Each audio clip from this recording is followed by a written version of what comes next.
शुरुआत में राजीव कुमार सर आपसे करना चाहूँगा कि ऐसे समय में जब ट्रंप हर देशों के साथ डील की बात कर रहे हैं, हालांकि डील कम, ये चेतावनी वाली डील ज़्यादा हो रही है, लेकिन ब्रिक्स की बैठक चल रही थी तो उनकी नज़र उस पर बड़ी तगड़ी थी।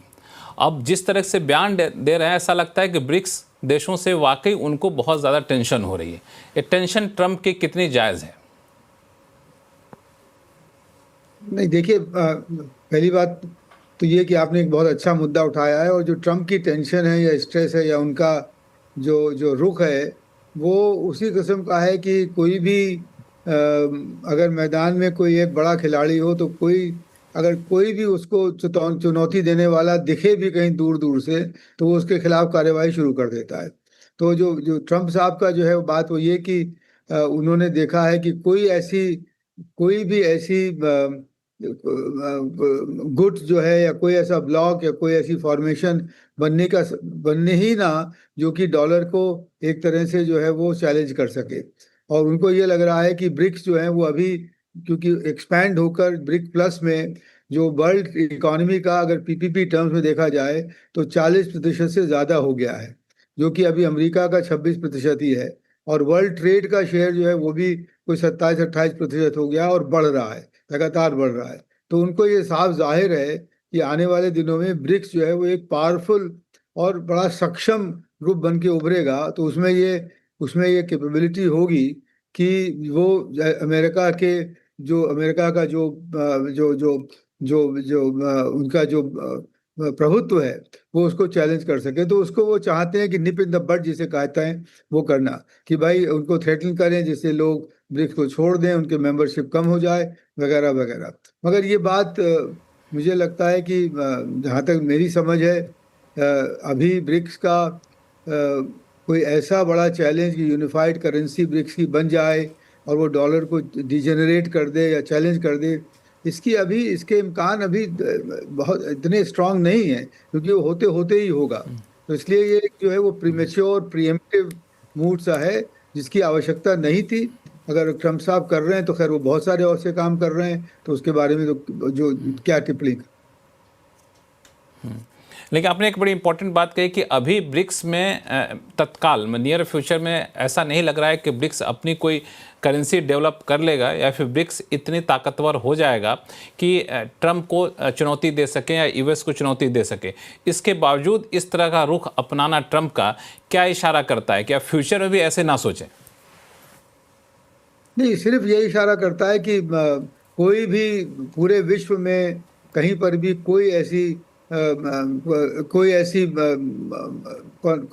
ग्रुपिंग बने ही ना, कि जिससे कि कभी भी यूएसए की जो है वो उसकी जो उसका प्रभुत्व है उसको चैलेंज कर सके।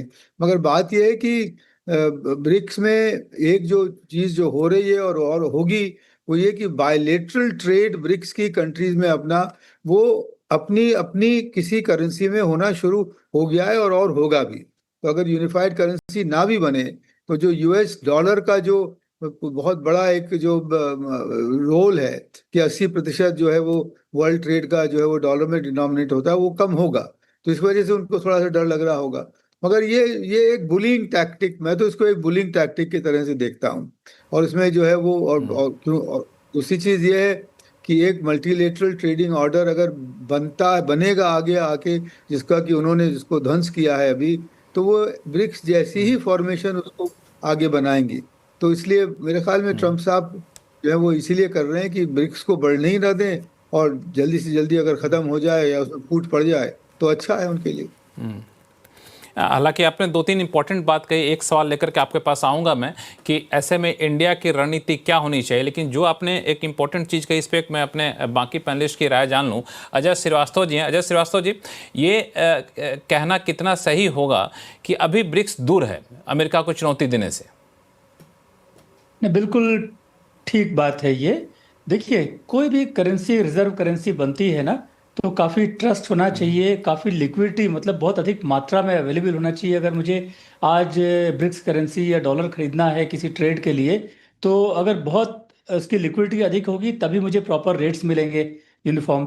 तो अभी ब्रिक्स करेंसी अभी तो बनी नहीं, केवल वैचारिक लेवल पर है। बट ट्रम्प हुआ ये है कि ब्रिक्स करेंसी के नाम नाम नाम हो रहा है लेकिन अभी तक बनी नहीं है। हुआ ये है कि जो चाइना, रशिया, इंडिया, ये लोग अपना ऑयल ट्रेड काफी हद तक जो है लोकल करेंसी में कर रहे हैं, ये युआन में कर रहे हैं। ब्रिक्स नाम की कोई करेंसी अभी तक बनी नहीं। तो बेसिक ट्रम्प की प्रॉब्लम ये है कि अभी ये लोगों ने डॉलर के हट के करना शुरू कर दिया है। कल को ब्रिक्स करेंसी बनेगी, कल को बनेगी, तब प्रॉब्लम होगा। तो अब वो साफ साफ कह नहीं पा रहे हैं कि जो लोग जो है अपनी लोकल करेंसी में कर रहे हैं उनसे उनको प्रॉब्लम है। तो आज की डेट में फैक्चुअली ब्रिक्स करेंसी एग्जिस्ट नहीं करती है, ये लोग लोकल करेंसी में कर रहे हैं। बट मैं ये बताना चाहूँगा कि ये सब लोकल करेंसी में ट्रेड जो हो रहा है, ये काफ़ी हद तक जो ट्रेड है ये अमेरिका ने फोर्स किया है कंट्री को करने के लिए। तो हुआ ऐसा कि देखिए, जब दो देश ट्रेड करते हैं तो जो फाइनेंशियल ट्रांजैक्शन होता है, अगर मुझे डॉलर में पेमेंट करना है या युआन में करना है या यूरो में करना है, तो एक ऑर्गेनाइजेशन है, it's called Swift, society for inter bank telecommunication.